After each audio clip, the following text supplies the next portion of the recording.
This video is only made for information and education purpose only. Hello my dear friends, अगर आप हमारे channel the stock market institute को first time visit कर रहे हैं तो प्लीज़ चैनल को सब्सक्राइब करें और बेल आइकन को प्रेस करके नोटिफिकेशन को ऑल पे सिलेक्ट करके रखें ताकि आपको मार्केट और कंपनी के रिलेटेड अपडेट हमारे वीडियो से मिलते रहे। ठीक है दोस्तों, अभी हम लोग आ चुके हैं बिल्कुल हमारे नॉर्मल स्क्रीन के ऊपर। जैसे ही आपको पता ही है, जो शुक्रवार की बात करें, फ्राइडे के दिन तो अगेन बाजार में अच्छी खासी गिरावट देखने को मिली थी। और गिरावट तो हमें पता ही है कि मिडिल ईस्ट में जो डिस्टर्बेंस चल रहा है, जंग चल रही है, उसी की चीज़ के चलते ये हो रहा है। बट फिर भी इतना ज़्यादा पैनिक सेलिंग हमको क्यों देखने को मिला है, इसके ऊपर हमने पहले ही वीडियो कवर कर लिया है, जहाँ पे ट्रंप का एक बहुत बड़ा बयान आया था। एंड जैसे ही वो ट्रंप का बयान आया तो सेलिंग तो चली रही थी और ज़्यादा डर के माहौल में हम लोगों को सेलिंग देखने को मिली थी। तो एग्जैक्टली ट्रंप ने यहाँ पे क्या बात बोली थी? यस, ट्रंप ने खुलेआम यहाँ धमकी दी थी ईरान को कि वॉच व्हाट हैपन्स टुडे, अब मैं क्या करूँगा वो देख लो आज। ये क्लियर कट उन्होंने बोला था। उसी के साथ साथ उन्होंने और भी धमकियाँ दी थी कि अब आने वाला हफ्ता और ज़्यादा टफ होने वाला है ईरान के लिए। इस प्रकार की धमकियाँ उन्होंने दी थी। ऐसा तो आपको पता ही है कि ईरान के अब जो नए सुप्रीम लीडर देखने को मिले हैं, उनका पहला मैसेज आया था जहाँ पे उन्होंने सीधा सीधा बात किया था कि स्ट्रेट ऑफ हॉर्मुज़ बंद रहेगा। इनफैक्ट हमारे ऊपर जो अटैक हुआ है उसका हम बदला यहाँ पे लेके रहेंगे।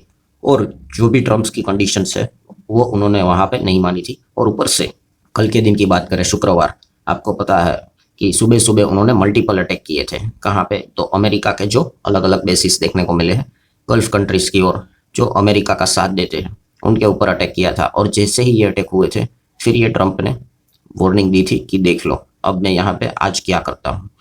दोस्तों, फाइनली हम यहाँ पे कह सकते हैं कि जो ये ट्रंप ने धमकी यहाँ पे दी थी वो ऐसी धमकियाँ यहाँ पे नहीं थी। एक्चुअल में हम कह सकते हैं दोस्तों, ट्रंप ने बहुत बड़े जगह के ऊपर फिलहाल तो अटैक यहाँ पे किया है। यस, काफ़ी सीरियस अटैक हम लोगों को फिलहाल देखने को यहाँ पे मिल रहा है। कहाँ पे एग्जैक्टली अटैक हुआ है? तो दोस्तों, ये पर्टिकुलर जगह है, यहाँ पे हम लोगों को अमेरिका के द्वारा अटैक होते हुए देखने को मिला है, जो कि है खर्ग आइसलैंड। तो दोस्तों, ये जो छोटी सी जगह है वो ईरान का जो भी इकोनॉमी है वो उसी पर्टिकुलर जगह से चलती है, आप ऐसा भी कह सकते हो। देखिए, ईरान में तो आपको पता ही है पूरा ऑयल इंडस्ट्री देखने को मिल जाता है, और वहाँ पे अगर आप कह सकते हो लगभग 90% of the countries crude oil export उस पर्टिकुलर जगह से होती है। तो आप अंदाजा लगा सकते हो दोस्तों, वो एरिया कितना ज़्यादा सेंसिटिव है ईरान के लिए, कितना ज़्यादा सेंसिटिव है इकोनॉमी के इंपॉर्टेंट के लिए।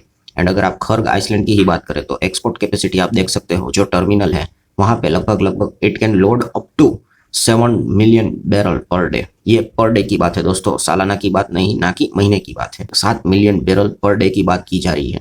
मतलब आप अंदाजा लगा लो कि कितना। एंड उसी के साथ साथ 10 सुपर टैंकर्स भी वहाँ पे देखने को मिल जाते हैं।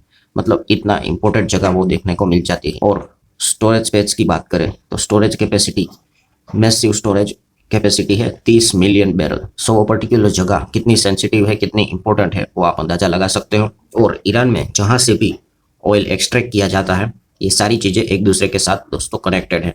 और ये कनेक्ट होके ही जो वो पर्टिकुलर एरिया है, जो अभी मैंने आपको बताया खर्ग आइसलैंड, वहाँ पे हम लोगों को ये पाइपलाइन से जाते हुए देखने को मिल जाता है। एंड यहाँ पे आप देख सकते हो, जो सैटेलाइट इमेज दिखा दूँ वहाँ से आपको दिखेगा कि भयंकर ऑयल स्टोरेज यहाँ पे देखने को मिलेगा। मतलब सब कुछ जो ईरान का ऑयल से रिलेटेड चीज़ें हैं ना, वो इसी पर्टिकुलर एक एरिया पे देखने को मिल जाएगा। अगर आपने इस एरिया के ऊपर अटैक किया तो आप अंदाजा लगा सकते हो कि क्या हालत यहाँ पे हो सकती है। दोस्तों, जैसे ही अभी मैंने आपको बताया कि ट्रंप ने यहाँ पे क्या किया है, वही जो खर्ग आइसलैंड है उसके ऊपर अटैक किया है। बट उन्होंने ऑयल इंफ्रास्ट्रक्चर के ऊपर अटैक नहीं किया है। यस, ट्रंप ने ये उनको आखिरी चेतावनी यहाँ पे दी है कि हमें पता है कि ये आपके लिए कितना इंपॉर्टेंट एरिया है, इसीलिए अमेरिका ने स्ट्राइक तो किया है खर्ग आइसलैंड की ओर, बट मिलिट्री टारगेट्स के ऊपर अटैक ज़्यादा किया है। मतलब ये जो पूरा आइसलैंड है ये काफ़ी सेंसिटिव एरिया है, यहाँ पे कोई आपको सिटीजन्स या सिविलियन देखने को नहीं मिलेगी।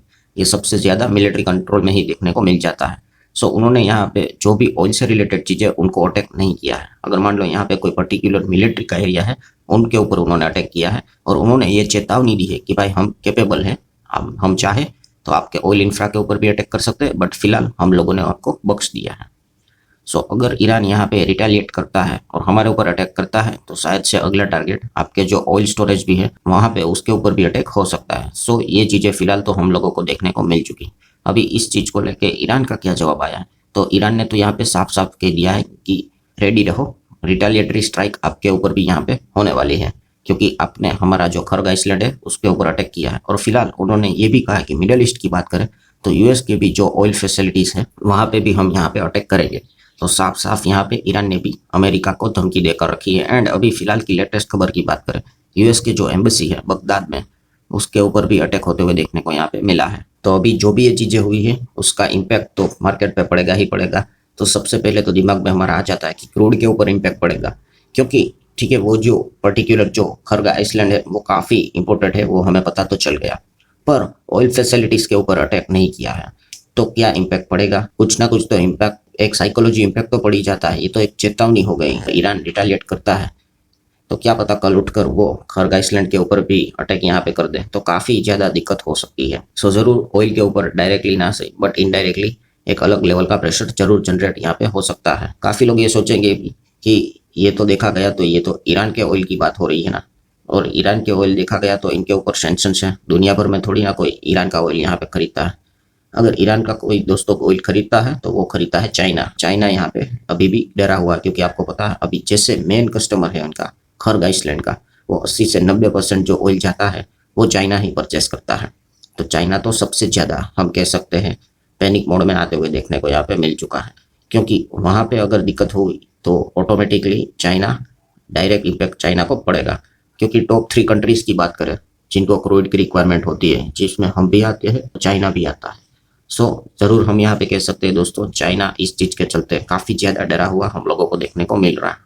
बट इसी चीज के चलते आप अंदाजा लगा सकते हो कि खर्ग आइसलैंड के ऊपर के ऑयल फैसिलिटीज के ऊपर अटैक हुआ तो चाइना वहां से ऑयल अगर नहीं ला पाया तो उनको दूसरे रूट के ऊपर यहाँ पे जाना पड़ेगा, एंड वहां पे जबरदस्त लेवल का डिमांड जनरेट होगा। एंड जहां पे डिमांड जनरेट होता है सप्लाई लिमिटेड होता है, तो अल्टीमेटली वो ऑयल के ऊपर प्रेशर क्रिएट करेगा और ऑयल के प्राइस यहाँ पे भाग सकते हैं। सो डायरेक्टली इम्पैक्ट नहीं होगा बट इनडायरेक्टली ऑयल मार्केट वापस डिस्टर्ब यहाँ पे हो सकता है।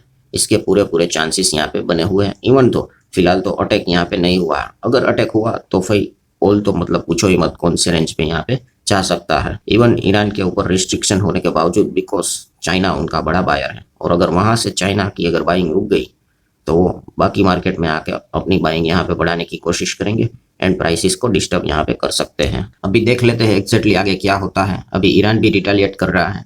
अभी कौन से ऑयल फैसिलिटीज के ऊपर अटैक करेगा ईरान? ईरान तो वो ड्रोन का इस्तेमाल कर रहा है, वो पता ही है सबको। तो अब तो मिडिल ईस्ट अभी हायर लेवल का अलर्ट हम लोगों को जारी होते हुए देखने को मिल चुका है। सो कोई भी अपडेट आएगा तो मैं आप लोगों को बता दूंगा। बट यस, फिलहाल हम कह सकते हैं कि जो बेयर वालों के लिए जो सिचुएशन क्रिएट हुई है, पैनिक मोड जो क्रिएट हुआ है, वो बाजार को नीचे और लाएंगे और उन्हीं के फेवर में फिलहाल तो सिचुएशन कंटिन्यू होते हुए देखने को मिल रही है। सो ठीक है दोस्तों, जो लेटेस्ट अपडेट था वो मैंने आसान भाषा में आप लोगों के सामने रखा हुआ है। वीडियो हेल्पफुल लगा हुआ तो चाहो तो लाइक एंड शेयर कर सकते हो। We will see you in the next video. तब तक के लिए बाय बाय।